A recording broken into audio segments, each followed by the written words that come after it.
Olá, meus amigos, tudo bem? Eu me chamo Matheus Aguiar e está começando o Velha Roupa Colorida dessa semana. A gente está gravando esse episódio no dia 25 de março de 2021. Velha Roupa Colorida, que é o nosso podcast em homenagem ao nosso grande Belchior, por isso esse nome, e que traz toda semana aqui assuntos atemporais para a gente discutir com toda a nossa equipe. Você pode encontrar o Velha Roupa Colorida no YouTube, no nosso canal, se inscreva no nosso canal, acompanhe todos os nossos programas por lá. Também no Spotify, os nossos conteúdos estão por lá também. E claro, no Instagram, siga o nosso perfil, @velharoupacolorida. Você pode sugerir temas para a gente e pode assistir os nossos programas lá na IGTV também do Instagram. Velha Roupa Colorida dessa semana tem Fio Alexandrino, tem Doug Antunes e tem Pedro Gonçalves. Tudo bem, Doug? Tudo bom, tudo bem. Não sei se dá pra gente falar tudo bem, né, hoje em dia, né? Tá difícil, né? Fio, a coisa tá tão difícil. Tudo bem ou tudo mal, Fio? Aqui tudo 100%. 100% de desespero. Pedro Gonçalves, traz um pouco de ânimo pro podcast. Que responsabilidade, hein? Trazer um pouco de ânimo. Não, estamos sobrevivendo, né? Já tá válido. Ontem, né? A gente tá na quinta aqui. Ontem foi dia 24. E na rádio a gente trabalhou muito conteúdo da enchente, né? 74. Que em Tubarão, Santa Catarina, foi uma tragédia. Muita gente morreu, enfim. Uma situação desesperadora. A gente entrevistou muita gente da época. E em meio a tudo isso, né, assunto triste, Covid pra cá, Covid pra lá, e aí um ouvinte me liga e diz, Matheus, 24 de março também foi o dia do furacão Catarina. Mas não tem uma notícia boa pra dizer, né, além de tudo, e foi mesmo, 24 de março de 2004 foi o furacão Catarina. Era final de semana, né, um sábado, né? Então deixa eu dar uma alegrada, no mínimo, provavelmente só pra mim, mas hoje é aniversário, 5 anos de Batman vs Superman. Essa obra-prima do cinema, que maravilha, o bebê cresce tão rápido, né, cara? Peraí, deixa eu fazer um carinho aqui, peraí. O furacão Catarina, ele ficou famoso porque ele foi citado naquele documentário do Al Gore, ex-vice-presidente americano, e que não ganhou a eleição nos Estados Unidos por conta daquele método maluco de contagem de votos nos Estados Unidos, que é uma verdade inconveniente, né? Que ele cita o primeiro furacão aconteceu no Atlântico Sul, né? Que foi o furacão Catarina. E não tivemos outro, né? Não tivemos outro. E que é muito interessante, né? A questão do mundo inteiro reportar como um furacão e o Brasil cismou que era um ciclone. No sentido de não chegou a ser um furacão, nós mesmos não aceitamos o evento, essa mudança que está acontecendo. E aí foi algo que foi bem pontuado, essa diferença na narrativa. Até o Ronaldo Coutinho, que não é meteorologista, né? Ele é climatologista, e hoje ele é muito popular no estado, ele faz previsão do tempo para inúmeros canais de comunicação, ele não era conhecido, ele não era dessa maneira, e ele foi o primeiro a projetar, olha, é um furacão, o pessoal ria ele que dele. Lançou o alerta, né, para as agências, né? Olha, ele interpretou os dados de satélite, viu, tem uma coisa se formando aqui que é fora do comum. Os órgãos oficiais do estado riam, ignoravam, até hoje ele tem uma bronca, inclusive, e ele acertou, e foi ali que ele conseguiu dar um up na carreira, digamos assim, né? Ele naquele episódio ele conseguiu ver o que ninguém estava vendo, e hoje ele se transformou. Eu acho que é a pessoa mais... Quando você pensa em previsão do tempo, você lembra dele e do Puchalski, né? Em Santa Catarina. Mas eu acho ele melhor. Revisionismo histórico, gente. É o que a gente vai falar aqui no Velha Roupa Colorida dessa semana. Não é furacão, não é enchente, é revisionismo histórico. Doug Antunes, por que a gente vai falar disso nessa semana? Olha, por quê? Porque está em moda, né? E como o Fio falou em desespero, o desespero está em moda desde 73, né? Lembrando Belchior, né? Então... o desespero já virou uma coisa prêt-à-porter, né? Já virou uma coisa chique, né? E o desespero é ver o que está acontecendo, não só com o Brasil, né? Que aí, como a gente falou aí, que teve gente negando o furacão, até hoje nega o furacão depois da devastação que houve. Nós chegamos a 300 mil mortes ontem no Brasil e vamos para 400 talvez daqui a um mês. E ainda não se acredita na pandemia, mas ao mesmo tempo a gente vê ressurgir um revisionismo histórico, mas um revisionismo histórico vulgar, porque o revisionismo na historiografia, ele não é uma coisa de todo ruim, ele tem a sua identidade, inclusive acadêmica, né? Porque, claro, a interpretação da história, ela é uma coisa bastante dinâmica, né? Você interpreta um dado contemporâneo ao acontecimento de uma forma, depois, daqui a 50, daqui a 100 anos, existem novos entendimentos, existem novos paradigmas, nova instrumentação para poder fazer análise, e é muito comum que faça essa revisão, senão a gente ficaria com aquelas histórias clássicas, como a gente sempre escutou, um exemplo muito grande, como eu vou dizer, evidente para nós falar, é a Guerra do Paraguai, né? Da minha geração, eu não sei se o Phil, que é contemporâneo a mim, deve ter estudado a mesma história da Guerra do Paraguai. A gente já pegou uma história da Guerra do Paraguai que havia um certo revisionismo com uma linha muito marxista, né? A mesma coisa foi para o Quilombo dos Palmares, né? Então, assim, antes mesmo de existir a teoria marxista, já havia uma interpretação marxista, por exemplo, no caso do Paraguai, eu aprendi que o Paraguai estava se desenvolvendo e que seria um país desenvolvido, uma espécie de exemplo de progresso para o século XIX, e os ingleses, que eram a nação mais poderosa do mundo da época, resolveram, não, vamos cortar esse barato, vamos pegar lá os nossos marionetes Brasil, Argentina e Uruguai e vamos fazê-los destruir o Paraguai. Essa era a versão que a gente escutava, uma versão muito contaminada num pensamento de esquerda, principalmente porque queria dizer que o Paraguai era um país com um viés já socialista e num franco desenvolvimento, né? Tem a versão paraguaia, que nasceu lá na década de 20, que é uma versão que demoniza o Brasil, né, e a Argentina, mas principalmente o Brasil, né, do Dom Pedro II, que dizimou a população paraguaia, que levou a guerra até muito à frente, quando o Paraguai já não tinha mais condições de combate, o Brasil continuou ainda fazendo incursões no Paraguai até matar Solano Lopes, que era um ditador sanguinário, né? O Paraguai já estava usando crianças, né, não tinha mais. Não tinha mais combatente, né? E o Quilombo dos Palmares também, há uma visão. O Quilombo dos Palmares, ele tem muito pouco registro. E a maioria dos registros que se tem, historiográficos, são dos holandeses, que naquela época os holandeses estavam no Pernambuco, né, na época da invasão holandesa, e eles têm muitos relatos, mais do que os portugueses. Mas é uma coisa muito parca para se saber, para se fazer uma análise muito mais aprofundada, né? Se faz algumas conjecturas. Mas havia nos anos 70 no Brasil, surgiu um revisionismo histórico e deu ares de um socialismo utópico no Quilombo dos Palmares, né? Aí depois, mais recentemente, já nos anos 2000, a gente teve aí uma triste série de publicações de um sujeito chamado Leandro Narlock, né? Que ali ele esculhambou tudo, né? Ele quis ridicularizar a versão dessa vertente mais socialista, mas em compensação ele faz uma pataquada. E não só com o Quilombo dos Palmares, ele fez isso com tudo, com o Chile de Allende, com o Haiti, com o Brasil, a monarquia no Brasil. Ele coloca a monarquia como fosse um exemplo, que o Brasil perdeu a grande chance de ser uma nação desenvolvida porque abriu mão da monarquia, que foi uma inauguração desse novo revisionismo que hoje está na boca desses conservadores, desse pessoal que está aí, que a gente tem aí como um expoente máximo, talvez o Brasil Paralelo, que é um nome que faz jus, né? Porque eles vivem num universo paralelo, né? Eles fazem ali... Eu acabo assistindo às produções deles porque é ridícula, né? Elas são ridículas, né? Tu viu a de Natal? Não, a de Natal não tive coragem. Eu vi uns fragmentos. É umas 4 horas, né? Eu também não vi. Eu vi fragmentos também. É um estúdio fantástico, né? Bem montado, e músicas tocadas por pianistas e pessoas muito bem vestidas, falando das tradições, né? E de como tem que ser daquela maneira a comemoração do Natal e a leitura de poemas e poesias.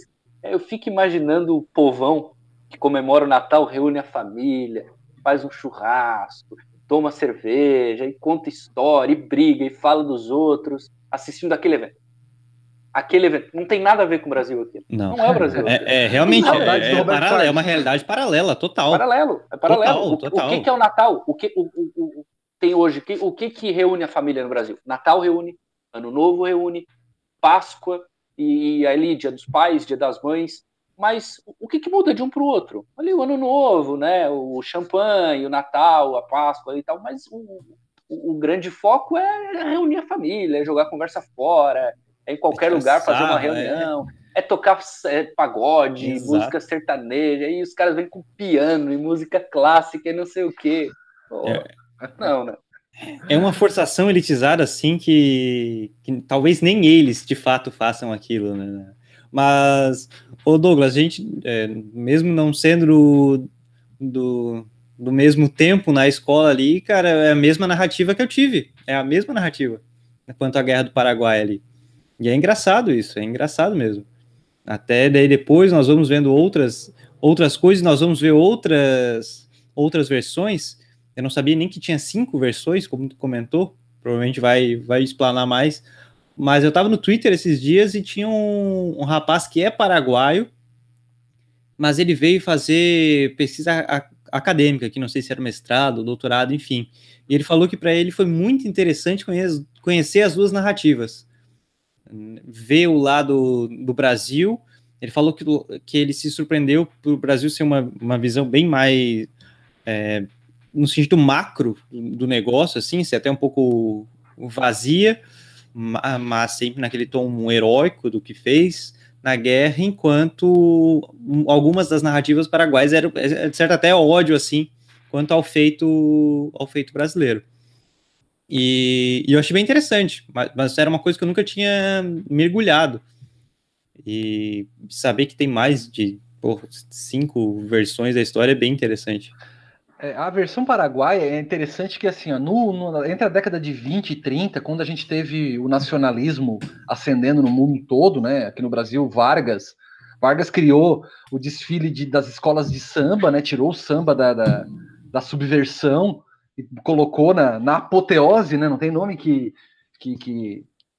caracteriza melhor, né, o que é um desfile de uma escola de samba, justamente para dar essa identidade brasileira, que o Brasil é um país muito difícil de tu encontrar uma identidade. E no Paraguai aconteceu um movimento muito semelhante na Academia Paraguaia, e foi na década de 30 também que saiu o hino do Paraguai. E se você pegar o hino do Paraguai, ele fala alguma coisa que os povos das Américas, em grande inveja, oprimiram a soberba, né? Então, assim, é um recado claro ao Brasil e à Argentina, principalmente, né? De que vocês destruíram a nossa nação, mas nós estamos aqui como uma fênix que surgiu. É um hino que toca na ferida, né? Tem, inclusive, partes do território da Argentina, que hoje faz fronteira com Santa Catarina, aqui em Misiones, que é um lugar bem interessante, até para você atravessar ali a fronteira do Brasil com a Argentina, aqui em Santa Catarina, porque você tem do lado brasileiro aqui aquelas colônias alemãs, italianas, né, do oeste de Santa Catarina, região de São Miguel do Oeste, e aí você cruza para a Argentina, e lá você tem uma floresta bastante intacta e uma população de característica indígena muito grande, assim. Então é um faroeste, tu atravessa a fronteira, meu Deus, onde é que eu tô? E do outro lado você tem aquela coisinha assim de colonos, né, tipicamente colonos.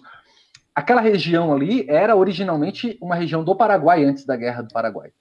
Assim como uma parte do Mato Grosso do Sul também pertencia ao Paraguai, né? O Paraguai teve o seu território diminuído depois como resultado da guerra. Então, isso tudo toca no bril nacionalista paraguaio, mas, assim, o Paraguai não é uma nação muito expressiva, né? Mas isso reacende, principalmente que tem um movimento lá, ele é pequeno, mas existe esse movimento, que é um movimento anti-brasileiro, né? Porque depois de um certo tempo, vários produtores aqui do sul do Brasil, Rio Grande do Sul, Santa Catarina, foram plantar soja no Paraguai, né? E há um movimento, sim, pequeno, mas existente, né, anti-brasileiro dentro do Paraguai. E esse movimento bebe muito nessa historiografia de que o Paraguai foi devastado por pura inveja das nações vizinhas a mando da Inglaterra, quando na verdade a gente sabe que a Inglaterra, como nação, como Estado, não teve grande interferência, ela nem queria aquele tipo de de problema aqui na América do Sul, mas os bancos que estavam sediados na Inglaterra, esses sim queriam fazer empréstimos, né? Não, vocês querem comprar navio, farda, tudo? Vamos comprar então. A baixa, não lembro de um brasileiro que ir no Paraguai. Com avião, né? Não para ir lá na fronteira comprar alguma coisa e voltar, né? Mas é Buenos Aires, Montevidéu, enfim, Uruguai, né? Chile, e aí tem ali Machu Picchu, enfim. Você não vê aquela pessoa colocar no roteiro dela de turismo, né? Eu vou pro Paraguai. Vai para Assunção, né? Vai para eu não conheço nada, admito aqui, não sei se tem algo no Paraguai, vou lá no Paraguai porque eu preciso conhecer aquela coisa. Ou não tem, ou tem algo a ver com essa relação de algum tempo do Brasil, etc. Eu acho que assim, essa questão de aqui nós do Brasil não visitarmos muito o Paraguai, é que o Paraguai, o centro administrativo e histórico do Paraguai, ele está voltado para a Argentina, né? Eu nunca estive em Assunção, mas Assunção, ela tem o rio que passa ali, se eu não me engano, se é o Rio Paraná, ou é o Rio Paraguai mesmo, né? Que do outro lado do rio é a Argentina. Então a própria capital já está na fronteira, né? Você atravessando o rio, já está no território argentino.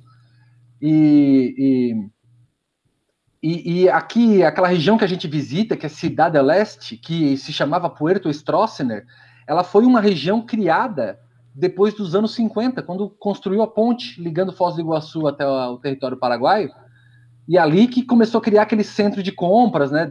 Tivemos uma invasão de bugigangas de Taiwan nos anos 80, né? E depois a gente teve... A China ascendeu e tal. Hoje em dia, com a situação que o Brasil está, os paraguaios estão entrando no Brasil para fazer compras, para ver como é que o mundo está virado, né? Eles que vêm comprar muamba daqui, né, Phil? Muamba agora é no Brasil, né? Tem até uma figurinha que o pessoal tá colocando agora no WhatsApp, né? Que é o pássaro dos limites. Daí tá o passarinho em cima da ponte da amizade. Do lado do Brasil, do lado do Paraguai. E o passarinho indo pro Paraguai. Olha só, aliás, até agora... Aliás, é um bom nome, né? Ponte da Amizade, né? Que representa muito desse trabalho para tentar superar, né? Essa crise que existe. Quanto a revisionismo, até já jogo uma pergunta para vocês, né? Nessa questão de voltar a fatos históricos, omitir alguns, amplificar outros, ou até criar fatos. Criar fatos é engraçado, né? Mas criar certas situações só para enaltecer alguma coisa. O que vocês imaginam que causa, na verdade, um revisionismo, digamos, natural, em questão das suas perspectivas, como um fato da Guerra do Paraguai, e o que faz um revisionismo proposital, no sentido, eu vou pegar esse fato aqui, mas eu vou omitir algumas coisas propositalmente e ampliar para que repercuta isso, até principalmente no atual momento que a gente vive de fábrica de fake news e desse revisionismo bombando, principalmente em grupos mais conservadores, até como o Douglas comentou ali. Mas que não se limita a isso, até exemplificando esse revisionismo em tom mais marxista em algumas situações. Phil, tá calado. Não, eu prefiro passar a vez. Olha, eu acho que isso tudo serve como, de certa forma, esse revisionismo vulgar, né? Eu não me refiro àquele revisionismo que tenta reinterpretar a partir de que surjam novos elementos. Vamos pegar um caso bem emblemático, que é a ditadura militar no Brasil, né? Inclusive, os revisionistas vulgares querem dizer que não foi uma ditadura porque não havia um ditador, né? Sendo que a característica desses regimes ditatoriais sul-americanos dos anos 60 é você ter uma alternância, mas alternância entre um grupo né, fechado, né?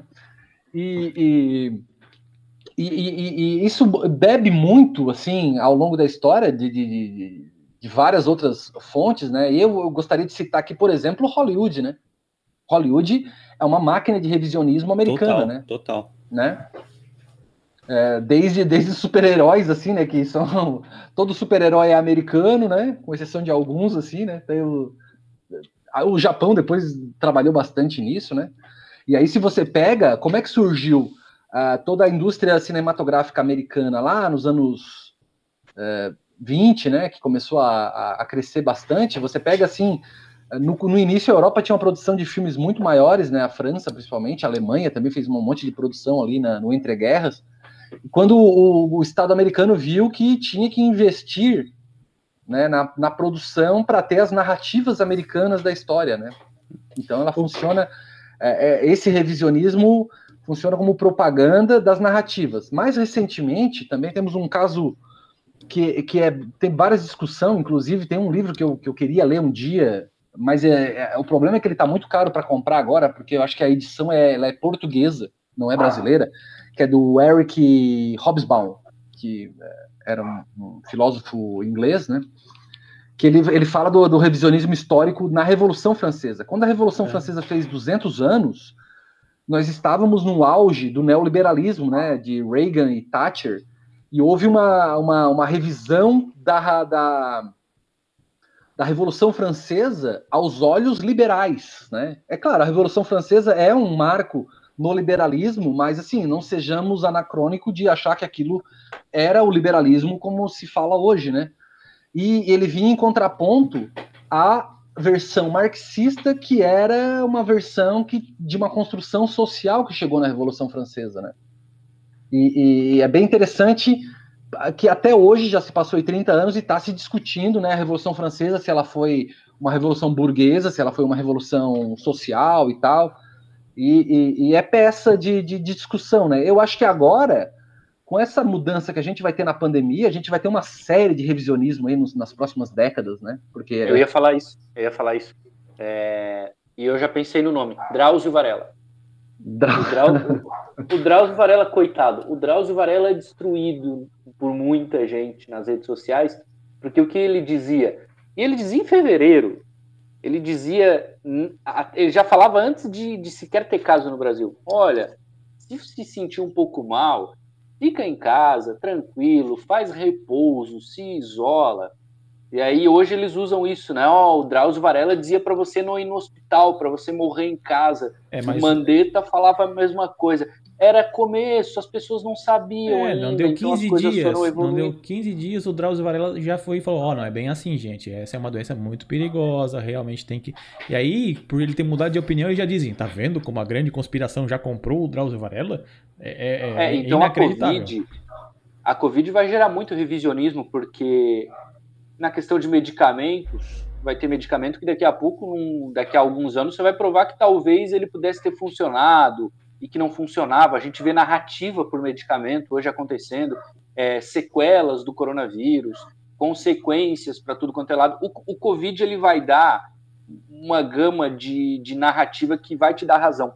O Bolsonaro, por exemplo, ele se vangloria dizendo que ele acertou, que ele disse que a crise econômica ia acontecer e o número de suicídio ia aumentar e o desemprego ia subir. Ele tá errado? Não, o Bolsonaro falando isso... Não, mas ele falando isso é a mesma coisa que aquele cara que chega em toda a Páscoa, sabe, e diz, gente, uma barra de chocolate é mais barato que o ovo. Quer dizer, ele tá dizendo uma obviedade. Com certeza uma pandemia ia afetar a economia.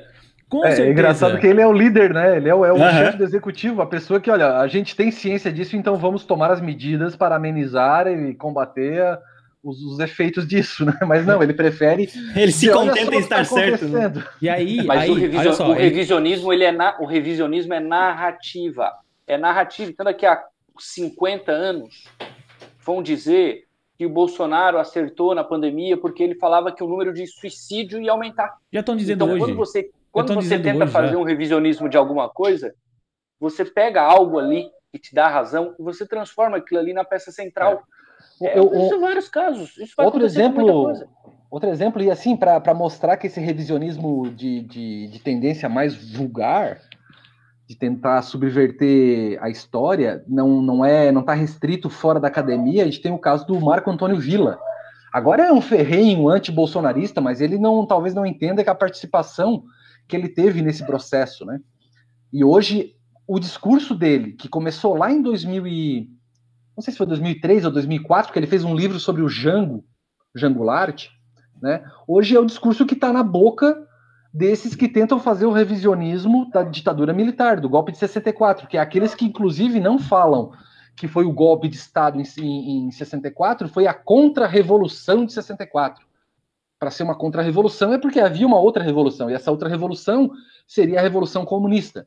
Aí aquele Brasil Paralelo faz um documentário dizendo que os comunistas no Brasil estavam sendo treinados pela inteligência da Tchecoslováquia, e aí depois tem uma série de documentos americanos que já foram liberados, né, que mostram inclusive o presidente americano da época, que era o Lyndon Johnson, dando a ordem para que se desse o suporte para o golpe ser efetivado. Havia, inclusive, navios americanos na costa brasileira.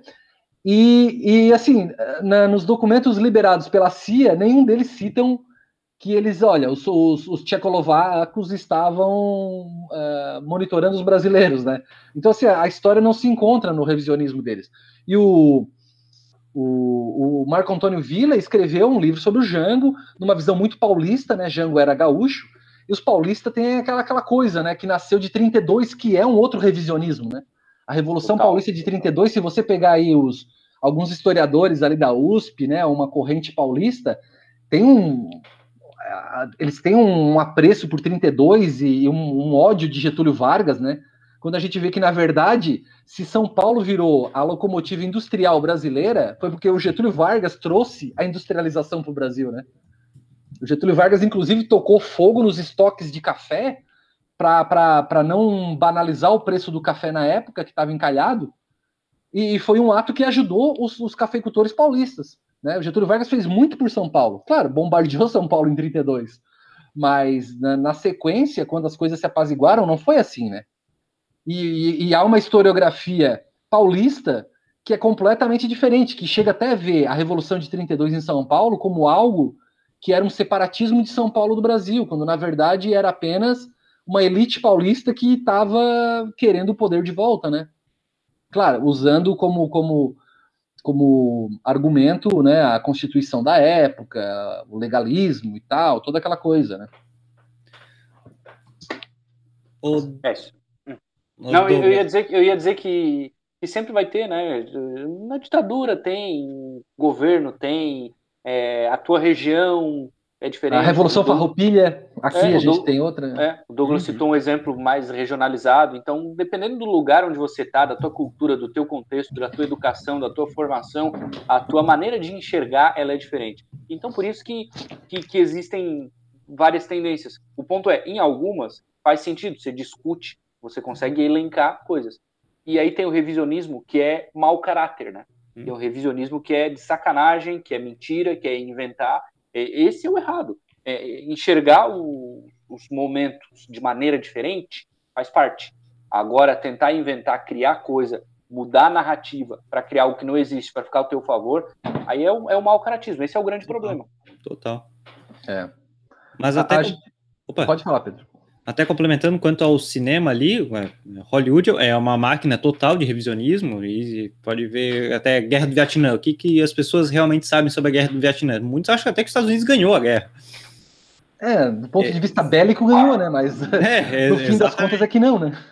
E não sabe todo o drama que teve. Mas uma coisa, até pesquisando sobre, eu não conhecia, foi um vídeo da Rita Von Hunt, eu não conhecia o canal. Legal. Mas, muito bom. Eu achei ótimo o canal. E ela falando sobre revisionismo, ela usou o exemplo do Titanic, do filme do Titanic, que teve duas versões, em 1912, e depois teve uma outra versão. Tudo era muito meio que contando o fato. E aí, ali na Alemanha nazista, o Goebbels pediu para fazerem um filme novamente do Titanic, que foi o primeiro filme do Titanic só intitulado Titanic, sem um subtítulo, enfim. Mas ele colocou um personagem pontual ali na história. Ele pediu que tivesse um soldado alemão que fosse o cara da família, personificou aquele soldado ideal e botou que ele tivesse uma importância naquela história, transmitindo diversas mensagens. E foi um dos primeiros revisionismos ali quanto ao Titanic, justamente para ajudar essa campanha na Alemanha nazista, tipo, olha só, os soldados, olha a personificação, olha só o que é essa pessoa. Você vai contra esse cara? Você vai contra a gente? E isso é um pequeno exemplo, né? Uma coisa básica, mas utilizando de um fato que E agora, né, não utilizando do soldado, mas Titanic, o que a gente conhece da história? Muitos vão falar que é pelo filme do Cameron. Capaz de falar, pô, não, Rose e Jack existiram, real, aquilo ali é verdade. Então, é um exemplo muito interessante. O cinema é um exemplo muito válido. E o cinema e também para política, né? Porque o cinema faz muita coisa relacionada à política que nossa, mostra coisas completamente diferentes, né? Você tem, por exemplo, em relação à ditadura militar do Brasil, você consegue encontrar a produção que mostra o contrário, né? Foi um regime muito bom, etc., e não houve problema, e não houve corrupção, né? Porque não havia divulgação, obviamente, censura e por aí vai. Então, o cinema mostra muita coisa.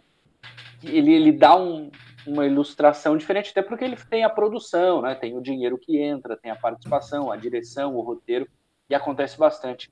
O Phil deve ter visto bastante produção dessa parte publicitária, eu imagino, né? E ele sabe da importância que é isso, né, Phil? Da maneira em que você consegue, na mostragem de algo visual, por exemplo, transformar, né? Você cria com a ilustração, com uma maneira diferente de enxergar a coisa, você consegue criar para as pessoas uma história diferente, né? Totalmente, né? A imagem passa muito, né, um significado, né? São símbolos e significados, né? Quando a gente consegue contar uma história através de imagens, de falas, narrativas, a forma como a gente mostra diz muito sobre aquela história e como a pessoa vai perceber a história. Até um ângulo de uma câmera diz muito sobre o que a gente está querendo falar sobre aquela cena. Se eu filmo um personagem de baixo para cima, mostro ele como um cara, né, com potência, com força, uma forma heróica, né? Se eu filmo de cima para baixo, ele é apequenado, é menor. Então, assim, tu tem... é o mesmo personagem, a mesma cena, a mesma coisa. Então, tu consegue contar uma história dependendo da forma que tu está contando essa história, né? Então, muitos dos revisionistas utilizam desses artifícios, né? Do uso do cinema, da narrativa, da forma como roteiriza isso, a forma como é que vai mostrar as cenas, as filmagens, as cores utilizadas, os símbolos apresentados, tudo conta, né? Tanto é que o regime nazista, eles foram espetaculares nesse sentido, né? Da simbologia, de construir, resgatar os seus heróis e contar a história deles, de utilizar a tecnologia inovadora da época, né? Que se assemelha muito com o que a gente tem hoje em dia, que hoje em dia essa direita extrema aí entendeu a lógica da nova tecnologia que é a internet e se utilizou muito bem. Essa comunicação saiu na frente. E naquela época, por exemplo, o Mussolini ele usou o rádio, ele era radialista. Um careca radialista falando um monte de abobrinha. Parece até que é hoje, mas o rádio é italiano, né? Então ele utilizava... Foi inventado por Marconi, que era italiano. Isso, e aí ele utilizava as ondas do rádio, ele era um influenciador radialista que destilava ódios todas as manhãs, era careca, né? Muito parecido com o que a gente tem hoje, mas era naquela época. Falando um monte de abobrinha. E fez o regime fascista. E então o Hitler também entendeu a lógica e usou o cinema, o Hitler. Usava o rádio e o cinema. Então essas coisas, elas se repetem, né? Porque essa turma se utiliza da tecnologia para se aproveitar da massa e acabar convencendo elas, contando as suas narrativas, suas histórias, né? Mentindo, enganando, e tudo para construir um regime que não é de paz e amor, né? Um regime de ódio, de divisão. E, infelizmente, a gente vê essa história se repetindo aqui com um monte de gente repetindo a mesma idiotice que aconteceu lá atrás, no passado. Pera só um pouquinho, eu tenho que falar. Só limpa o sangue aqui, Fio, do lado da boca ali. Tá? É fel, não é sangue. Quanto à forma que se conta a história, já dá pra falar do que pra mim é um dos melhores filmes da história, que é o Cidadão Kane, cara. Pô, aquilo lá é maravilhoso. E é exatamente esse trabalho. Mas, Gás, tu me permite migrar um pouco ali do revisionismo?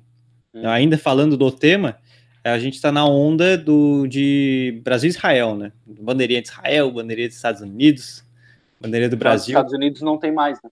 Não tem mais, mas os Estados Unidos é comunista agora, tá certo. Só Israel. Então é Israel e Brasil.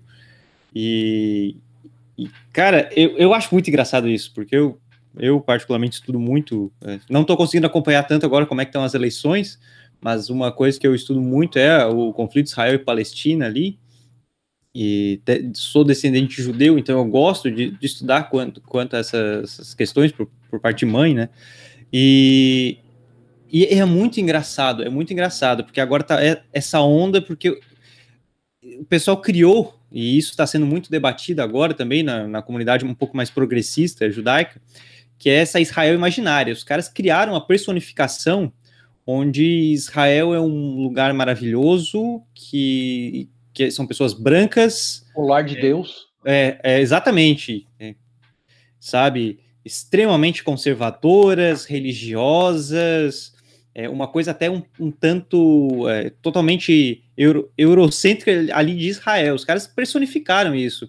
E eu achei uma frase muito boa nessa última viagem que teve, que o pessoal, né, aqui no Brasil bateu foto sem máscara, chegando lá tava todo mundo de máscara, e ainda o Ernesto Araújo lá ainda levou um pito. Um pito, exatamente, para colocar. E aí eu achei muito fantástica a frase que foi dita nessa viagem, que foi: ao chegar em Israel, o Brasil se exila da Israel imaginária que eles criaram. E aí os caras, quando chegam e falam assim, o próprio Eduardo Bolsonaro estava falando com um representante de relações exteriores, falou, porque o Brasil é um povo muito miscigenado. Justamente para um cara que era, assim, ok, ele era de Israel, mas era com parentes tanto palestinos, sírios, a família toda dele não era, a família extremamente miscigenada, o cara era o estereótipo... É o resultado da diáspora, né? Exatamente, porque, cara, Israel é um povo muito miscigenado, ali tem conflito, a galera fala, não, só a questão Israel-Palestina, mas, cara, ali dentro é um lugar que tem o conflito cristão, judeu, muçulmano, são diversas coisas. É a questão dos judeus etíopes, né? Uhum. Aquele pessoal da linha Rastafari, inclusive, né? Cara, é um conflito de muitos povos que ali se encontram e tem como... Então, tem muitos sionistas, pessoas sionistas, né, que defendem o Estado, mas eles defendem um Estado duplo, né? Um Estado duplo, pensando que há sim como viver... o pessoal Israel e palestino, há como ter uma trégua, dois povos vivendo na mesma terra, então, enfim, tem N narrativas, mas isso é um viés mais progressista. Ou seja, existem várias narrativas para toda essa questão, mas aí vem essa onda brasileira e cria essa personificação santa que Israel é um povo branco totalmente conservador e só existe uma coisa. E até se colocando e opinando sobre o conflito com a Palestina como se entendesse. Pedro. Opa! Eles tentaram vender a ideia de que Israel era o Brasil nos jogos da Copa do Mundo, nos estádios. Parecia a Suécia, né? Parecia a Suécia. Os estádios do Brasil, nos jogos do Brasil, pareciam a Suécia. Exatamente, exatamente. E aí vem uma narrativa até perigosa, extremamente racista e tudo mais. Por exemplo, e é uma coisa, eu gosto realmente de estudar isso, e o cara tá ali vendo tantas coisas, aulas e cursos com professores dos dois lados, é muito legal ver as perspectivas dos dois povos, a narrativa dos dois povos, como é que foi ali na questão pós-Segunda Guerra, como é que foi para palestinos chegarem, diversos judeus, e tipo, ganhamos terra aqui, mas peraí, beleza, vocês precisam, mas estão nos expulsando, sabe? É muito legal ver as duas perspectivas, e aí a gente vê uma coisa totalmente rasa, trazendo isso de uma forma extremamente preconceituosa, e eu, por exemplo, tinha um colega evangélico, né, teve esse apoio, assim, deu esse apoio ao Bolsonaro, mas ele chegou para mim, cara, tu é descendente judeu, né, esse povo tão, como é que ele falou, foi muito engraçado o termo, é um povo abençoado, né, cara, tá... E aí começou a santificar o lugar simplesmente porque nunca tinha pensado nesse lado, sabe? Nunca tinha pensado, sei lá, tirar em Oriente Médio, alguma coisa, nunca tinha pensado nisso, mas por começar uma narrativa que alcançou não só o WhatsApp, como chegou na igreja, e a igreja dele começou a propagar essa narrativa criada, e que isso seguiu muito como apoio à atual narrativa do governo, começou a propagar isso, sabe? Agora é contraditório porque assim, esse governo atual, né, eles têm esse apoio a Israel, né, por conta do Benjamin Netanyahu, que é um político de direita, né, bem conservador, mas o conservador no estilo de Israel, né, que é bem diferente do conservador brasileiro. Tem o apoio dos evangélicos, que fazem essa leitura da Israel bíblica como se ela fosse essa Israel de 1948 para frente, né, só uma continuação, ao mesmo tempo em que a gente vê uma série de manifestações nazistas, né? Ontem a gente teve o caso do Felipe Martins ali, que lá numa reunião no Senado fez um gesto do White Power. Tivemos lá o secretário de Cultura fazendo um pronunciamento à la Joseph Goebbels. Tivemos mais uma série aí de manifestações nazistas. O próprio Bolsonaro tem foto aí com o líder nazista brasileiro. Então, é altamente contraditório, né? Mas uma coisa só que me veio à memória, a gente também tem um revisionismo aqui na nossa região, no sul de Santa Catarina, que tem um objetivo turístico, né? Que é a retomada de Laguna, que foi o evento na Guerra dos Farrapos, 1839, quando os farroupilhas, tentando por uma estratégia de guerra, para tentar evitar o desembarque dos imperiais aqui no último porto que tem no sul do Brasil, tomaram Laguna. A tomada de Laguna não foi exatamente como ela é teatralizada nesses eventos que a prefeitura de Laguna faz, né? Que é uma coisa, uma epopeia, né? Com cavalos e fogos e tiroteios, canhões. Não, foi uma coisa meio de milícia, né? A milícia tomou e até foi bem assim, se você ler os registros históricos, o desenrolar dessa tal República Juliana que teve depois disso foi traumático para os lagunenses, né? Teve execução de pessoas, Davi Canal foi bem duro com aqueles que eram descontentes. Não foi tão bonito como ela é pregada, né? Mas foi feito um revisionismo para se criar uma batalha que lembra muito aquelas teatralizações de conflitos medievais que fazem na Europa, né? E para atrair o turismo para uma região que já tem uma vocação turística, né? Até finalizando ali a questão do Bolsonaro, o David Duke, que era do KKK, cara, quando estava nas eleições, ele falou que gostava do Bolsonaro porque ele soava como um de nós, ele dizia. E ficou nítido, ficou totalmente nítido que apoiar essa Israel imaginária não tem nada a ver com você apoiar. Na verdade, está muito mais próximo de um antissemitismo do que próprio apoio aos judeus. E aí a gente vê o Marco Feliciano falando, criticando. Não, sim, teve o Roberto também, Jefferson. Né? Aí só gente boa, né? Só gente defendeu boa. O Roberto Jefferson, criticando as entidades judaicas brasileiras, falando que ele, defendendo Israel, já fez muito mais pelos judeus do que por essas entidades, sabe? Tipo, judeus pela democracia, enfim, galera que tá aí o dia inteiro. Lembrar que aquele pronunciamento do Bolsonaro dos quilombolas lá, que tem arrobas e não serve nem para procriar, foi proferido numa instituição hebraica no Rio de Janeiro, né?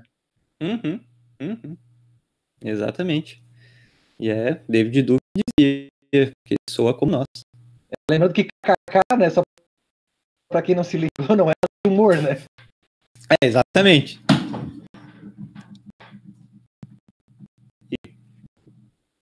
Impressão minha, Matheus tá... Deu uma travada. Né? Então, olha, quando cai o nosso chefe, quem entra é o nosso segundo, que é Felipe Alexandrino. Então vou falar o tema que eu quero falar. Ali, né? Tá quietinho. Ele só se emocionou quando foi o Bolsonaro, percebeu? Aí ele já outra coisa. Agora a nossa tela ficou dividida e o Pedro sumiu. Sabe, entrou num buraco negro, assim, na fenda do biquíni. Na transmissão. Nossa, eu tô aqui, sigo aqui. Olha lá na transmissão. Parece que entrou na fenda do biquíni. Tá.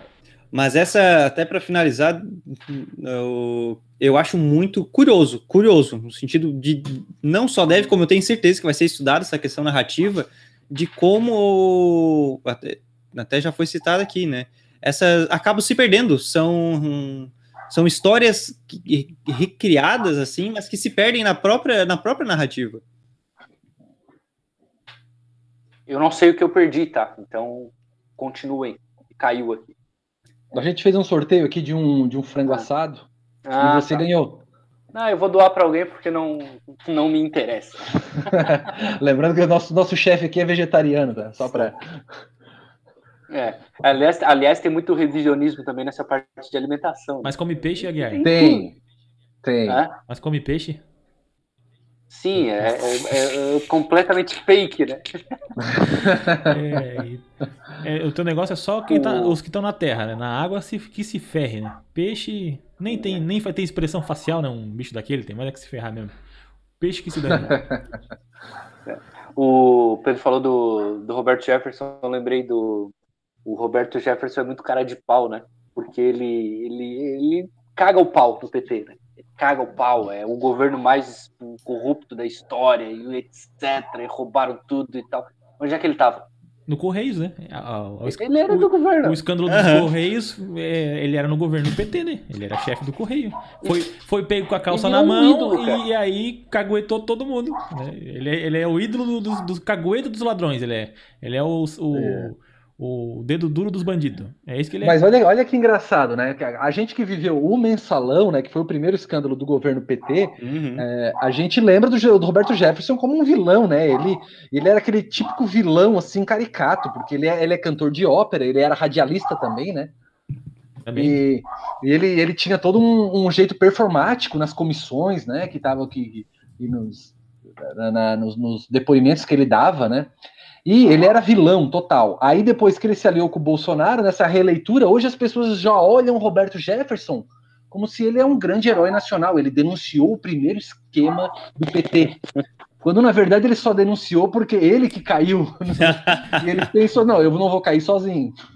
Ele é tão ridículo que ele no Twitter ele usa uma imagem de um leão pra mostrar que é o leão de Judá, né? A tribo de Israel, aquela coisa toda. Só que na imagem do leão ele substituiu os olhos do leão animal pelos olhos dele. De uma montagem tosca. Ai, cara. Aí parece e aquelas montagens de Bob Esponja, né? Que eles botam uma boca humana.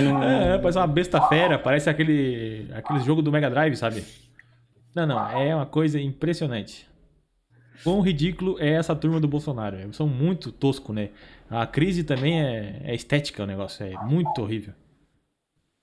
Tem uma cadeira dele que é uma cadeira verde com símbolo da República Federativa. Perolizada, né? Parece um carrinho de choque, né? Parece um carrinho de choque. Sabe aquela pintura de carrinho de choque? Parece aquela tartaruguinha tartaruguinha da montanha-russa infantil. Meus amigos, alguém quer indicar algo pra gente fechar o Velha Roupa Colorida?